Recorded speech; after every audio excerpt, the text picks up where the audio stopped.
Hello friends, आज संविधान दिवस है। मैं संविधान दिवस के बारे में आपको कुछ रोचक जानकारी देना चाहता हूं। तो चलिए अब शुरू करते हैं। भारतीय संविधान 1949 को बनके तैयार हुआ। 26 जनवरी 1950 से लागू किया गया। भारतीय संविधान का ड्राफ्ट डॉक्टर भीमराव अंबेडकर ने तैयार किया था, इसीलिए उनको संविधान निर्माता कहा जाता है। भारतीय संविधान की मूल कॉपी प्रेम बिहारी नारायण द्वारा हाथ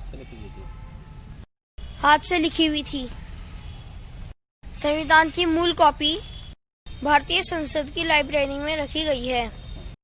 भारतीय संविधान 22 भागों में बटा हुआ है, जिसमें 448 आर्टिकल्स हैं और 12 शेड्यूल्स हैं। यह संविधान को दुनिया का सबसे बड़ा लिखित संविधान माना जाता है। भारतीय संविधान को तैयार करने के लिए 2 साल 11 महीने 18 दिन का टाइम लगा। भारतीय संविधान को अंतिम रूप देने से पहले इसमें 2000 संशोधन किए गए। हाथ से लिखे गए संविधान पर 24 जनवरी 1950 को विधानसभा के संविधान 284 सदस्यों ने सिग्नेचर किए, जिसमें 15 महिलाएं थीं। संविधान दुनिया के बहुत से संविधान से प्रेरित है, इसीलिए भारतीय संविधान को बैग ऑफ बोरोविंग्स कहा जाता है।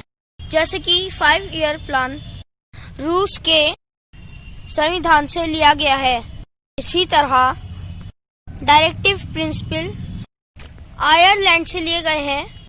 Liberty, equality and fraternity France की क्रांति से लिया गया है। भारतीय संविधान की preamble United state of America से ली गई है। फंडामेंटल राइट यूएसए के संविधान से लिया गया है, इसीलिए भारतीय संविधान दुनिया का बेस्ट संविधान माना जाता है। संविधान लागू होने से पहले अब तक सिर्फ 104 संशोधन किए गए हैं। फ्रेंड्स, आप सबके लिए चिल्ड्रंस टीवी नेटवर्क की तरफ से संविधान दिवस की बहुत बहुत शुभकामनाएं। Thank you.